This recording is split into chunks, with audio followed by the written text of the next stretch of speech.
Welcome everyone.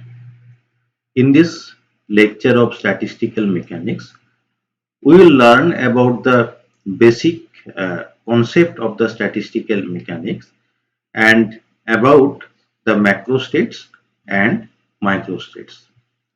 And basically, we will learn from the books Pathria, R.K. Pathria and P.D. Bill, and another book that is Thermal Physics by Garg, Ghosh and Bansal. So from these two books, we will discuss this lecture. In kinetic theory, one applies the laws of mechanics to individual molecules of the system, while in thermodynamics, one deals with directly observable macroscopic properties without any reference whatsoever to the microscopic structure. So this is the difference between the kinetic theory and the thermodynamics. Macroscopic variables can be perceived through our senses, but we cannot do the same with variables such as the positions and velocities of individual atoms or molecules constituting a system. In statistical mechanics, we deal with systems having a large number of particles. The value of capital N, that is the number of particles, is of the order of 10 to the power 25, and attempt to relate the macroscopic properties in terms of statistical averages with no reference to the details of molecular motions or collisions. So the main part of the discussion is that when we are considering the thermodynamics or statistical mechanics, then we are considering about the macroscopic properties only. And here the details of the molecular motion or the collision between the molecules are not important. For example, let us consider a statement. According to the census 2011, the life expectancy in India is about 64 years, up from around 30 years in pre-independent India. Now you see the data, that is the life expectancy. So how the data was calculated? So, do you know that this figure, though useful, was arrived at without any consideration for the state of health and nutrition available to the individuals in the country? So, it means when the data was derived at that time, the individual health condition or individual condition for the nutrition is not important. So the main thing is that when we are considering the statistical mechanics, the macroscopic properties are important and we are not considering the microscopic property or the individual details of the molecular motion or collisions. In 1872, when Boltzmann developed his age theorem and thereby established a direct connection between entropy on one hand and molecular dynamics on the other, almost simultaneously the conventional kinetic theory began giving way to its more sophisticated successor, the ensemble theory. So the kinetic theory was replaced by ensemble theory, and a connection between the thermodynamics and statistical mechanics was established. The power of the techniques that finally emerged reduced thermodynamics to the status of an essential consequence of the get together of the statistics and the mechanics of the molecules constituting a given physical system. It was then natural to give the resulting formalism the name statistical mechanics. So these are the basic concept behind the statistical mechanics. Now we will discuss about the macroscopic and microscopic states. We consider a physical system composed of capital N identical particles confined to a space of volume capital V. In a typical case, we consider capital N, that is the number of particles, would be an extremely large number, generally of order 10 to the power 23. In view of this, it is customary to carry out analysis in the so-called thermodynamic limit, namely n tends to infinity and v tends to infinity. So this limit is known as the thermodynamic limit, such that the ratio n by v, which represents the particle density small n, stays fixed at a pre-assigned value. In this limit, means in this thermodynamic limit, the extensive properties of the system become directly proportional to the size of the system. Size of the system means that is to the proportional capital N or to volume, while the intensive properties become independent thereof. So in the thermodynamic limit, the extensive properties become directly proportional to the size of the system, while the intensive properties become independent thereof. The particle density, of course, remains an important parameter for all physical properties of the system. Next, we consider the total energy capital E of the system. If the particles comprising the system could be regarded as non-interacting, the total energy E would be equal to the sum of the energies epsilon I of the individual particles. That is, we can consider capital E is equal to sum of the Ni into epsilon I, where Ni denotes the number of particles each with energy epsilon I. So it means the number of particles N1 has energy epsilon 1, the number of particles N2 has energy epsilon 2, the number of particles N3 have the energy epsilon 3, and so on. Clearly, capital N is equal to sum of Ni. According to quantum mechanics, the single particle energies epsilon I are discrete in nature, we all know about it, and their values depend crucially on the volume V to which the particles are confined. Accordingly, the possible values of the total energy E are also discrete. However, for large volume, suppose we are considering such a system for which the volume occupied by the system is very large. In such case, what will happen? The spacing of the different energy values is so small in comparison with the total energy of the system that the parameter capital E might well be regarded as a continuous variable.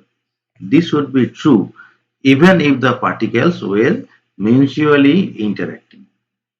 Of course, in that case, the total energy E cannot be written in the form which was specified by here. The specification of the actual values of the parameters capital N, capital V and E. So, number of particles, volume and energy, then defines a macrostate of the given system. So, this sentence is very important. The specification of the actual values of the parameters N, V and E then defines a macrostate of the given system. At the molecular level, however, a large number of possibilities still exist, because at that level there will in general be a large number of different ways in which the macrostate NV of the system can be generalized. So this sentence is also important, that is, we have already told that we have to define a macrostate with three parameters. What are the three parameters? N, V and E. But if you think at molecular level, then there are a large number of possibilities, so that in general there be a large number of different ways in which the macrostate NVE of the given system can be realized. So how it can happen? In the case of a non-interacting system, since the total energy E consists of a simple sum of the capital N single particle energy small epsilon, there will obviously be a large number of different ways in which the individual epsilon I can be chosen so as to make the total energy equal to E. So you just look at this equation again. Here total energy E, that is equal to sum of Ni epsilon I. But we can change the values of epsilon I for the group of particles in such a way that is for different configuration of the right hand side, the total energy is E. So we are basically changing the configuration. In other words, there will be a large number of different ways in which the total energy E of the system can be distributed among the capital N particles constituting it. So there are total capital N particles, and the total energy E can be distributed among these capital N particles in different way. Each of these different ways specifies a microstate or complexion of the given system. In general, the various microstates or complexions of a given system can be identified with the independent solutions psi R1, R2, R3, Rn of the Schrodinger equation of the system corresponding to the eigenvalue E of the relevant Hamiltonian. In any case, to a given macrostate of the system, there does in general correspond a large number of microstates, and it seems natural to assume, when there are no other constraints, that at any time t the system is equally likely to be in any one of these microstates. This assumption forms the backbone of our formalism and is generally referred to as the postulates of equal a priori probabilities for all microstates consistent with a given macrostate. So what do you mean by equal a priori probability? This concept is very important. We have already discussed that there may be a large number of microstate corresponding to a given macrostate, and at any time t, if we consider a particular time t, the system is equally likely to be in any one of these microstates. So this is the statement of the equal a priori probability.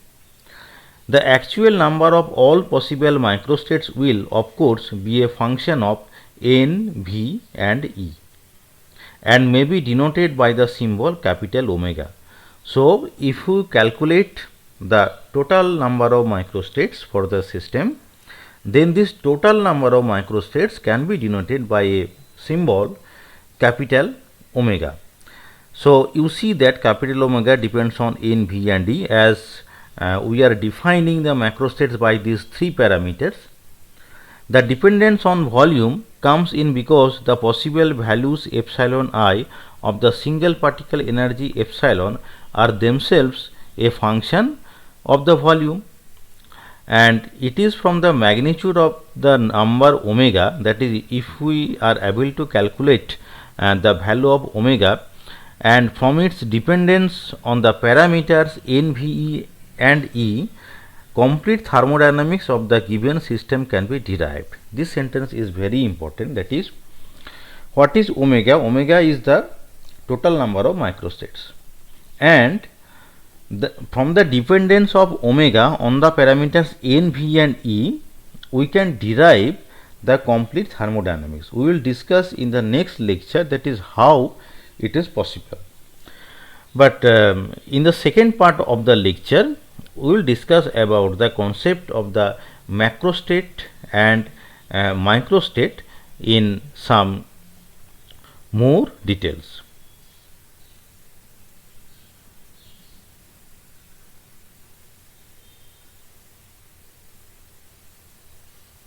So we will discuss the macrostates and microstates in more details. The macrostate of a system is that state which can be described by specifying only those quantities which can be determined by macroscopic measurement without any reference whatsoever to the microscopic details. We have already discussed about this fact, that is, here microscopic details is not important. The measurement is done by macroscopic way. For instance, simple count of the number of particles or phase points in each energy level or cell defines a macrostate of the system. Suppose there are a number of particles which are distributed in some energy levels. Then by simple counting the number of particles in each of the level defines a macrostate of the system. It essentially means that a macrostate does not require any information about the identity of the constituent atoms or molecules of the system, and we concentrate on their number in different levels. For example, suppose in level 1 there are n1 number of particles, in level 2 there are n2 number of particles, and we do not require any information about the identity of the particles. Here number of the particles is the important thing. So this is what about the macrostate. The state of a system described in the minutest possible details of each atom or molecule or particle is said to be microstate. So when we will say about microstate, then it is very important to give the details of each atom or each molecule or each of the particle. That is, we have to specify to which sub-level each molecule belongs temporarily. For indistinguishable particles, a specification of the total number of particles in each energy state defines a microstate. So when we are not able to distinguish the particles, in that case only a specification of the total number of particles in each energy state defines a microstate. To visualize this, we have to look at this figure. So you see in this figure there are three energy levels. So this is the level 1, energy is epsilon 1 in this particular level. This is level 2, energy is epsilon 2, and this is level 3, here energy is epsilon 3. Now if we consider the first level is represented as in this way, that is, two parameters are there. First parameter is G parameter. G parameter means degeneracy. Degeneracy means, that is, we can consider that in the first level there is only one box. One box is there, and in this particular box there are total number of particles n1 is equal to 3. And if you consider the second case, that is energy level 2, here degeneracy is 3. Degeneracy 3 means there are total 3 box. 3 box, although their energy, they are in the same energy level epsilon 2. Although 3 boxes are there, but the energy is epsilon 2 for each of the box. So here degeneracy is 3, as there are total 3 box, and n2 is the total number of particles. Here n2 is 4. 2 particles are in the first box, 1 particle is in the second box, and 1 particle is in the third box. So total 4 particles are there. And if we consider the energy level 3, that is epsilon 3, degeneracy is 4, that is 4 boxes are there, and total number of particle is 2. One particles is in state 1. We can consider this box as state 1 and this box as state 2, and this is state 3 and this is state 4. We can consider in this way. So one particle is in the state 1 and another particle is in the state 4, and total number of particles is 2.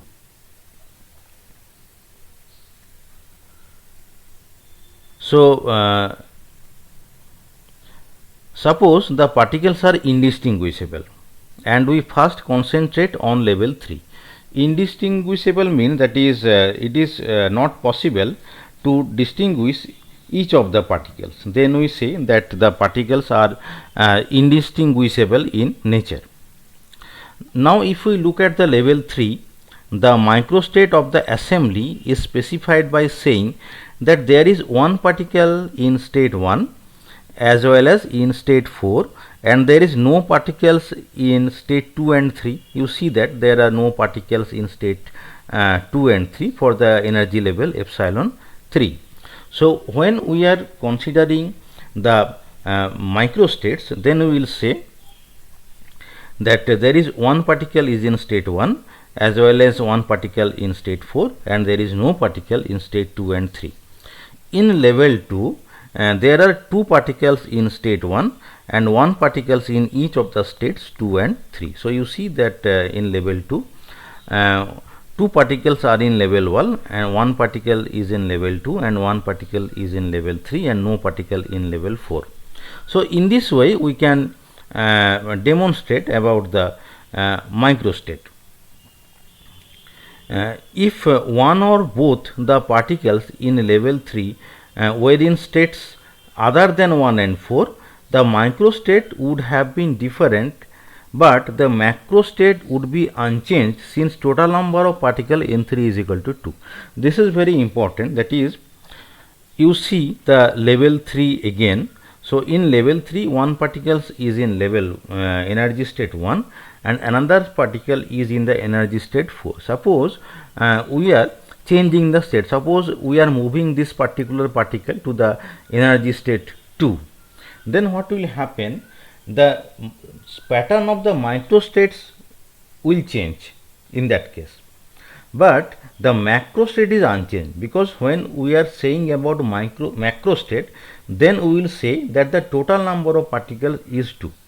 When we will consider the macrostate, the total number of particles is important, but when we are saying about the microstate, then you have to tell, that is, particles are in which state. That is the important. So for a particular macrostate, there may be different microstates. If you change the position of the particles, you can change the position of the particles in different way. You can move this particle in box 2. You can also move this particle to box 3. Again the particle in box 4, that also can be moved in 2 and 3. So you can change the configuration in different ways. That is why we say in this way that for a particular macrostate, there may be different microstates. So this is the main concept here, that is, many microstates may correspond to the same macrostate. For a system of distinguishable particles, a specification of the energy state and energy level of each particle defines a microstate. So for the case of distinguishable particles, a specification of the energy state and energy level of each of the particle defines a microstates. That is, we have to specify the number of particles in each state as also which particles they are. Thus, if individual particles are denoted as A, B, C, we must have to specify whether A or B or C is in states 1 or 4 of level 3. Similarly, which particles is or are in states 1, 2 and 3 and so on. That is, you have to specifically tell, that is, which particles are in which states. That is the case for the case of distinguishable particles. Distinguishable particles means, that is, when you can identify each of the particles. That is the case for the distinguishability. Recall that in a system of indistinguishable particles, Microstates remain the same irrespective of the particles occupying a state in a particular level. Whereas for a system of distinguishable particles, microstate is considered different if two particles switch their states or levels. For example, you just consider this level 3. Suppose this particle is A and this particle is B. If they are indistinguishable and if they switch their position, that is interchange their position, so in case of indistinguishability, this interchange will not matter because both are same. If this particle comes here and this particle comes here, then there is no change in the pattern of the microstates. But if the particles are distinguishable, for example, suppose we are naming this particle as A and this particle is B. So in the first case, A particle is in one state, B particle is in 4 state. But suppose they interchange their position, so B particles comes to 1 state and A particles goes to 4 state. So in that case, the microstates will be different. So this is the difference between the case of distinguishability and indistinguishability. Obviously, the number of microstates that are considered different for a given set of occupation numbers is significantly larger for an assembly of distinguishable particles than indistinguishable particles. So number of microstates in case of distinguishable particles will be higher, and we will discuss about this later. And these concepts are further illustrated by considering a system of 4 distinguishable particles A, B, C, D. Suppose there are 4 particles and they are distinguishable, and we are naming the particles A, B, C and D. We distribute these into 2 exactly identical compartments in an open box. Since the compartments are alike, the a priori probability of particles going into either compartment will be the same, that is equal to 1/2. The word a priori implies a notion which exists in our mind prior to and independent of the outcome of the observations we are about to make. The assumption of equal probability for equally likely events constitutes the principle of equal a priori probability. So the last sentence is the most important, that is the assumption of equal probability. Equal probability for equally likely events constitutes the principle of equal a priori probability. Now we have 4 particles and 2 boxes. Now the 5 possible ways in which these particles can be distributed in 2 compartments are 0, 4. 0, 4 means that in the first box the number of particles is 0 and in the second box the number of particles is 4. In this way 1, 3, 2, 2, 3, 1 and 4, 0. So 4 particles can be distributed in 2 boxes in this pattern. Each of these distribution constitutes a macrostate. So this configuration is for the macrostates. We can generalize this result to n distinguishable gas molecules, and the various macrostates will be 0, n, then 1, n minus 1, then 2, n minus 2, then in this way last will be n minus 1, 1 and then n, 0. So ultimately you will see that is the total number of macrostates for n particles is n plus 1. This result is very important, that is what will be the total number of macrostate for n particles for this particular case, that is when we are considering 2 boxes. So the total number of macrostates will be n plus 1. Proceeding further, let us examine the arrangement or combination of particles in each compartment corresponding to different macrostates. So let us show you a table. So this is the combination of particles in each compartment corresponding to different macrostates. For example, 0, 4 is a macrostate, as we have already told. Now there are 2 compartments, compartment 1 and compartment 2. There are total 4 particles. So how we can distribute the particles? That is, in one compartment the particle is 0, and in the second compartment there are all the particles, that is A, B, C and D. Now next macrostate is 1, 3, that is in the first box, and there will be 1 particle, and in the second box there will be 3 particles.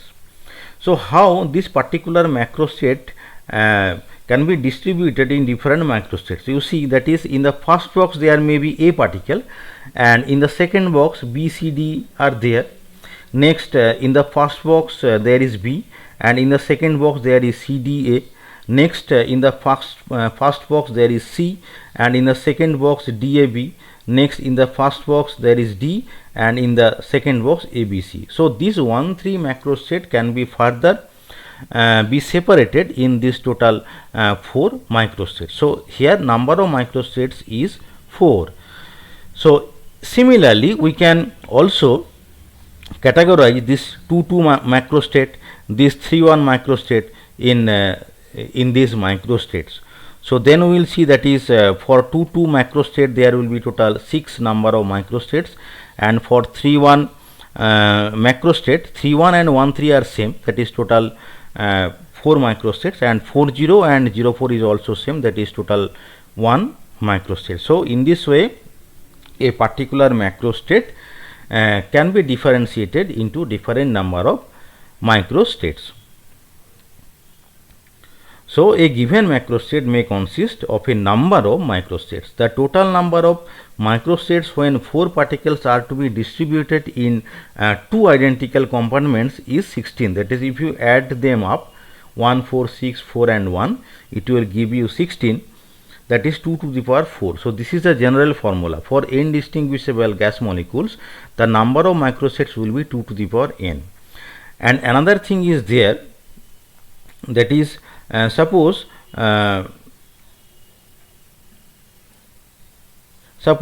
you consider the distribution 0 4 that has only one combination, whereas the distribution 1 3 has 4 distinct combination. Similarly, the distribution 2 2 has 6 distinct combinations. So this particular thing is very important. You see that the number of microstates changes for different macrostates, and this result is very important. You see, that is, when in both states there are same number of particles, that is 2 and 2, the total number of macrostate is highest. So for this particular macrostate, that is when the distribution of particles is equal in the 2 boxes, so we are getting the maximum number of microstates. And how the microstates can be calculated? Further, there is a general formula, that is NCR. So if n, that is 4 is the total number of particles, and R can takes the value 0 1 2 3 4. So n is the total number of particle, and this R value can take, that is 0 1 2 3 4. So using this formula, we can calculate the number of microstates in a particular level. For example, in the first case there will be 4C0, then 4C1, 4C2, in this way. So in this way we can calculate the total number of microstates. So I think you have understood this lecture, and in this lecture we have discussed, that is, the concept of the basic statistical mechanics, that is, what do you mean by statistical mechanics, and what is the concept behind the macrostates and microstates, and how to calculate the number of microstates for a given macrostate. For further understanding, I request the students to go through the textbook of Garg, Bansal and Ghosh, that is the textbook Thermal Physics with Kinetic Theory, and another textbook you have to read, that is the textbook of R.K. Pathria and P.D. Bill, that is Statistical Mechanics. And I thank you all who have listened this lecture.